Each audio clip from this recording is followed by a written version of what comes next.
Hello మా bros already చెప్పా కదా యాన్యువల్ డే ఈవెంట్ జరుగుతుందని చెప్పి ఈ రోజు అయితే Tarang night musical night arrange చేశారు. ఎలా జరిగిందో చూసేద్దాం రండి.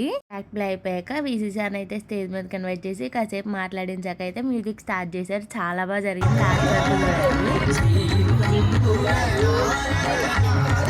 క్లాసికల్ మ్యూజిక్ తో స్టార్ట్ చేశారు ఈవెంట్ అయితే. కానీ బ్రోస్ చెత్తకేసేసాడంత ఈవెంట్. ఎంత బాగా పాడాడు అసలు. తర్వాత అయితే మన ఫేవరెట్ డాన్సెస్ స్టార్ట్ అయినాయి అనమాట. ఎరక్ కొట్టేశారు అందరూ.